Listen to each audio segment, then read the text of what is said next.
అయినా మనం 26 నుంచి ఉన్నాం, 40-30 మైనస్ ఉన్నాం సార్. ఇప్పుడు ఈడ మాత్రమా అయినా మన పిల్లలు ఏదో మందికి ఎట్లా భయపడుకుంది కానీ.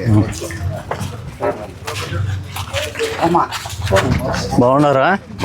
బాగున్నారమ్మా.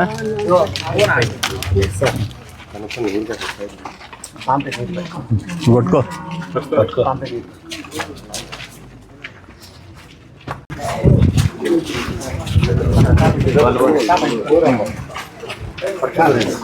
బాగున్నారమ్మా. బాగున్నారమ్మా.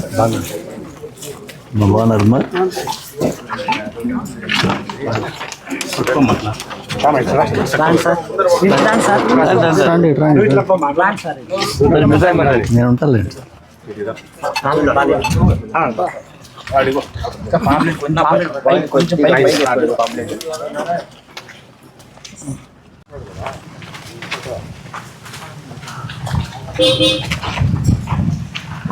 ఆరోగ్యం బాగుంది అన్న?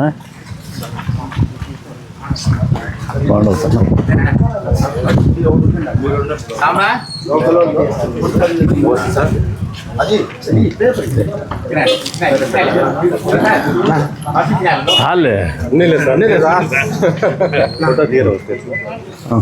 తీస్తాను.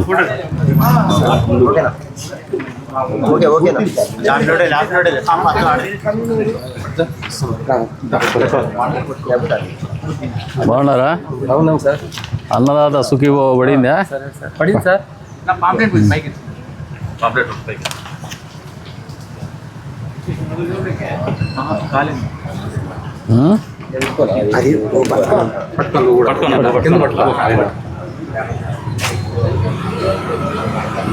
వాళ్ళు వెళ్ళిపోతారు, వెళ్ళిపోయినారని అట్లా కాదు. ఇప్పుడు కూర్చొని ఇక్కడ అయిపోయేసి మళ్ళీ ఎస్సీ కాలనీ పోదాం సార్.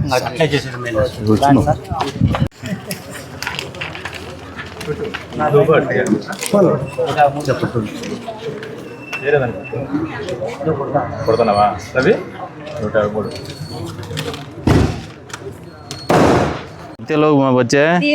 3 जने 3 जनों को पैसे पड़े? हाँ पड़ी सर।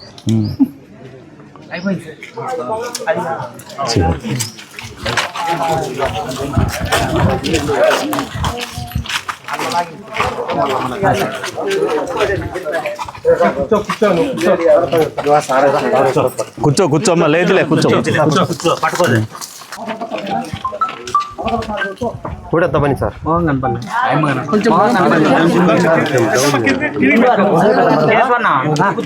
కింద కూర్చోండి సార్.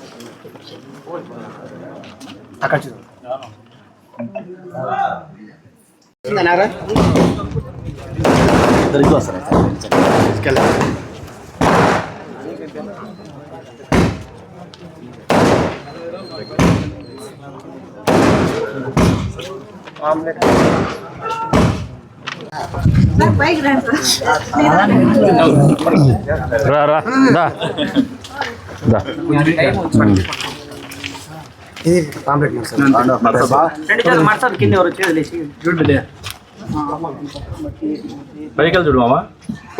ఇంకా గుడిసెలో ఉండారమ్మా ఈ కాలంలో కూడా? ఇల్లు లేదా?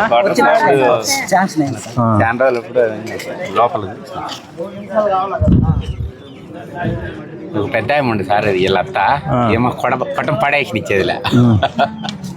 నేను ఈ కొట్టంలో ఉండాలని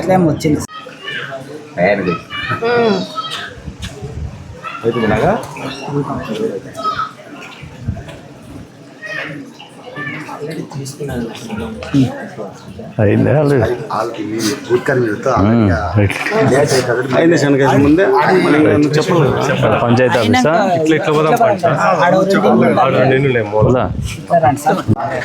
రామచంద్ర డిపార్ట్మెంట్లో పనిచేస్తాను. కూర్చుంటే ఏదో సమస్యలన్నీ చెప్పుకోవచ్చు. కూర్చుంటాం. ఇది అయిపోయినా కూర్చుంటాం. అదే కూర్చుంటాం. చాలా ఉన్నాయి. కూర్చుంటాం. ఊరువే మా ఇంటి కాదు, ఊరు ఉన్నాయి.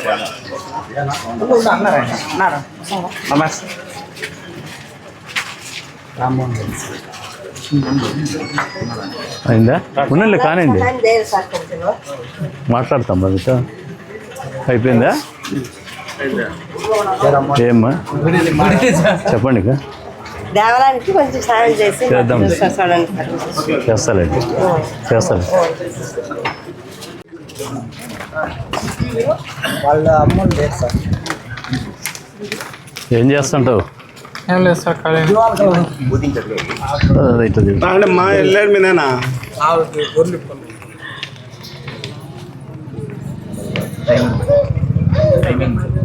అంటే 3 నిమిషాలనే ఇంకా కాలేదా? సార్ 3 నిమిషాలు సర్లే అంతలో మాట్లాడదాంలే. పిల్లలు ఇంకా స్కూల్కి పోరమ్మా? చిన్న పిల్లలు సార్. అన్నదాత సుఖీబాబు డబ్బులు పడినాయా? వీళ్ళకు భూమి వాళ్ళ ఫాదర్కి లేదు అట్లా.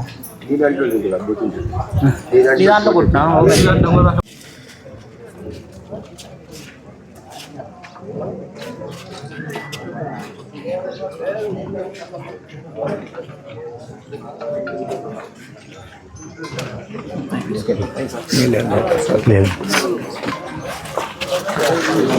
ఇది అయిపోయినాక కూర్చుంటాము. ఏమైనా ఊరు ఉంటే చెప్పండి. ఎక్కడ కూర్చోబెడతారు? పంచాయతీ ఆఫీస్ ఎక్కడ? పొలం సమస్యలు పెట్టద్దండి, క్లోజ్ చేయండి ఫస్ట్. కాన్స్టిట్యున్సీలో ఇష్యూసే ఉండవు. ఇంకా మిగతావన్నీ మనం చేయాల్సినవి ఉంటాయి. ఏదో పెన్షన్లది, ఇండ్లది, కరెంట్ది, ఇంకా మిగతావన్నీ ఉంటాయి. అవి మనం ఎట్లా చేస్తాము? గ్రామాల్లో రైతులు మాత్రము వాళ్ళు కొట్లాడుకునేది, కక్షలు పెంచుకునేదంతా భూ సమస్యల మీదే. ఇవన్నీ క్లోజ్ చేయించండి మీరు.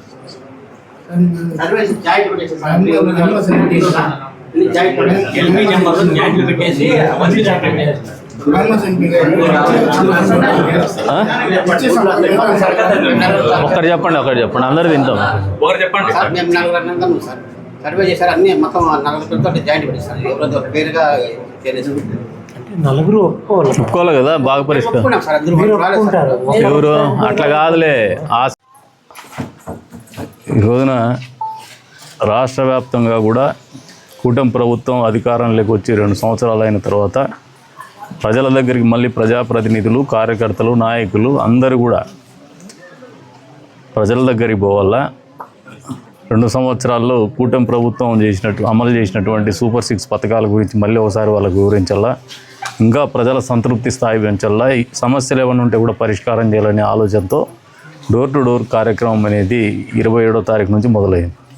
అందులో భాగంగా ఈరోజున గాన్లపేట మండలంలో కమతంపల్లి గ్రామంలో ఈ కార్యక్రమం నిర్వహించడం జరుగుతోంది. ఎప్పుడు కూడా తెలుగుదేశం పార్టీకి కానీ కూటమి ప్రభుత్వానికి కానీ మద్దతుగా నిలిచేటువంటి గ్రామం కాదు ఇది. అయినప్పటికీ ఈసారి అధికారంలో ఉండి 2 సంవత్సరాల పరిపాలన తర్వాత గ్రామంలోకి వస్తే ప్రజల నుంచి సంతృప్తి కానీ మద్దతు కానీ బ్రహ్మాండంగా ఉంది.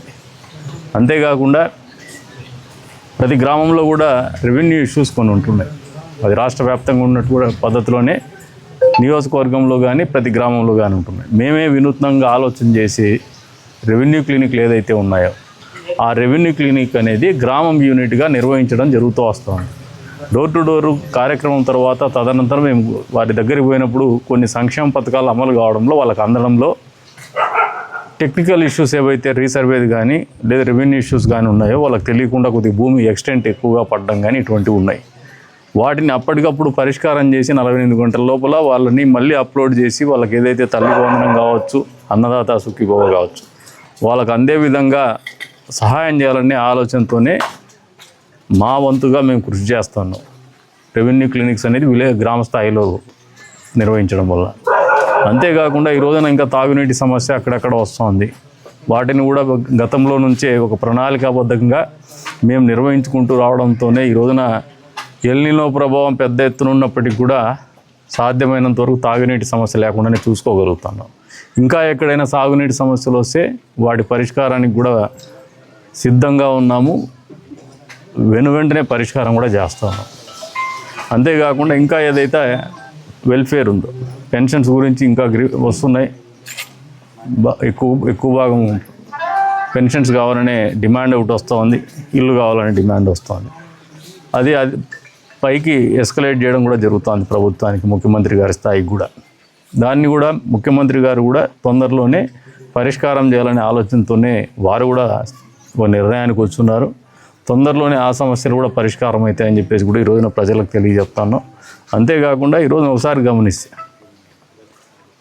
అధికారంలోకి రాకముందు అబద్ధాలు చెప్పి గోబెల్స్ క్యాంపెయిన్ చేసి అసత్య ప్రచారాలు చేసి అబద్ధపు హామీలు ఇచ్చి అధికారంలోకి వస్తానే నాకు తెలియక మాట్లాడినా అనేటువంటి గొడ్డలి పార్టీ అధినేత జగన్ రెడ్డి గారి ఆలోచన విధానానికి అంతకుముందు ముద్దులాడుతూ తల నిమురుతూ దగ్గరగా హత్తుకొని మరీ ఓట్లు అడిగినటువంటి జగన్మోహన్ రెడ్డికి ఎన్నికల ముందు ఎన్నికలు అయిపోతేనే పరదాలు కట్టుకొని పైపైన ఎగురుకుంటా ప్రజల మధ్యనికి పోకుండా ఎక్కడన్నా పోతే అక్కడ ఉన్నటువంటి పచ్చదనాన్ని కూడా తొలగిస్తూ అన్ని రకాలైనటువంటి నిర్బంధంగా ప్రజల్ని చూసినటువంటి పరిపాలనని చూసినారు.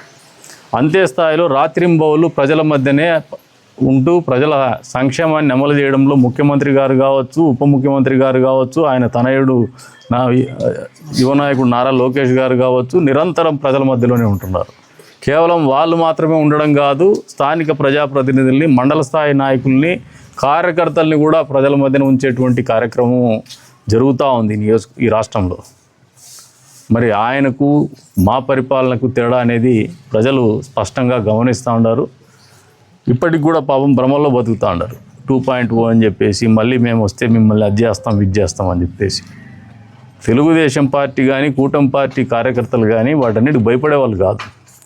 నిరంతరము ప్రజా సమస్యల మీద పోరాడేవాళ్ళు, ప్రజా సమస్యల పరిష్కారాన్ని కృషి చేసేవాళ్ళు, నిబద్ధతతో ఉన్నటువంటి కార్యకర్తలు ఉన్నటువంటి పార్టీలు ఈ కూటమి ప్రభుత్వంలో ఉన్నాయి, 3 పార్టీలు కూడా. కాబట్టి అటువంటి ఆలోచన విధానానికి స్వస్తి పలకడం మంచిది గొడ్డలి పార్టీ. మా యొక్క ధ్యేయం ఒకటే ప్రజా సమస్యల పరిష్కారం, మా ధ్యేయం ఒకటే సంక్షేమము అమలు చేయడం, మా ధ్యేయం ఒకటే అభివృద్ధిని పరుగులెత్తించడం. ఎక్కడ కూడా ఈ రాష్ట్రంలో అభివృద్ధి సంక్షేమం అనేది వెనుకబడకుండా ఏదైతే ఆ రోజున జెన్జీకి చెందినటువంటి యువకులు కూడా పెద్ద ఎత్తున నిరుద్యోగ యువత నినదించి మాకు అధికారాన్ని ఇచ్చినారు. ఈ రోజున ఈ రాష్ట్రంలో పెట్టుబడుల వెల్లు వస్తుంది. దేశంలోకి వచ్చే పెట్టుబడుల్లో 25% పై చిలుకు ఆంధ్రప్రదేశ్ రాష్ట్రంలోనే పెట్టుబడులు వస్తుంది.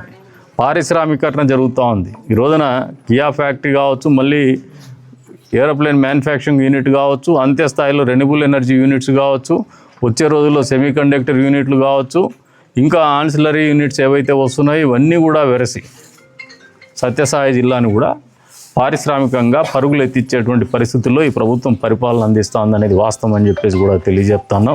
అందుకు అనుగుణంగానే వచ్చే రోజుల్లో మార్పులు కూడా స్పష్టంగా కనపడతాయి. అంతేకాకుండా హంద్రీ నీవా ద్వారా చెరువులకు నీళ్లు అందించినటువంటి ఘనత మా ఈ ప్రభుత్వానికే దక్కుతుంది. పోలవరం కూడా క్యాలెండర్ ఇయర్ని చెప్పి మరీ పూర్తి చేస్తున్నటువంటి ఘనత కూడా మా ముఖ్యమంత్రి చంద్రబాబు నాయుడు గారికి దక్కుతుంది.